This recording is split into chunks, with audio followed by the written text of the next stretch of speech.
ଆଜିର ସକାଳଟା ଏମିତି କିଛି କାମରୁ ହିଁ ଆରମ୍ଭ ହେଇଥିଲା। ରାତିରେ ବତୁରେଇ ରଖିଥିବା ଅରୁଆ ଚାଉଳରେ ଗୋଲମରିଚ, ଅଦା, ଆମ୍ବକଷି ଅଦା, ଜିରା, ଲୁଣ ପକେଇକି ଗୋଟେ ପେଷ୍ଟ କରିଦେଲି। ପେଷ୍ଟ କରିସାରିଲା ପରେ ତାକୁ ଏମିତି ତେଲ ଜରିରେ ପୁରେଇକି ଲମ୍ବା ଲମ୍ବା ସେପ୍ କରିଦେଲି। କରିସାରିଲା ପରେ ମାମା ଉଠି ଯାଇଥିଲା। ମାମା ତାକୁ କ'ଣ କହୁଛି ନିଜେ ଶୁଣନ୍ତୁ। ଧନ, ମାମା ଏଇଟା କ'ଣ କରୁଛି କି? କୁରକୁରେ କରିଛି ମାମା।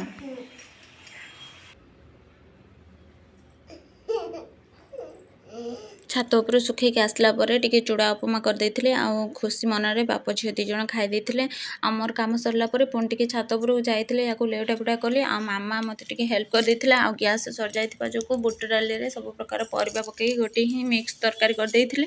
ରୋଷେଇ ସରିଗଲା ପରେ ମୁଁ ଏଠି ବାଡ଼ି ଦେଲି ଭାତ ତରକାରୀ। ଆଉ ନେବା ବେଳେ ମାମା ଆସିକି ଗରମ ଭାତ ପାଖରେ ଖସିରି ପଡ଼ିଲା। ଆଉ ଗରମ ଭାତ ତା ପାଦରେ ପଡ଼ିଗଲା, ତରକାରୀ ପଡ଼ିଗଲା। ତା ପାଦରେ ଟିକେ ତେଲ ଲଗେଇଦେଲି। ତେଲ ଲଗେଇ ଦେଇକି ତାକୁ ଟିକେ ଗେଲ କରିଦେଲି। ତାକୁ ସେ କାନ୍ଦୁଥିଲା, ତାକୁ ଟିକେ ତୁନି କରିଦେଲୁ ଆମେ 2 ଜଣ।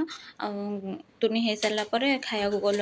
ଆଗରୁ ଏମିତି କେବେ ବି ହୋଇନଥିଲା। ଏଇଟା ମାମାର ପ୍ରଥମ ଥର ପାଇଁ। ଯାହା ବି ହେଲେ ଛୋଟ ପିଲା ଘରେ ରହିଲେ ଏମିତି ହିଁ ହେବ। ମନ ଦୁଃଖ କଲେ କ'ଣ ହେବ। ଯାହା ହଉ ତା ଗୋଡ଼ରେ କିଛି ବି ହେଇନି।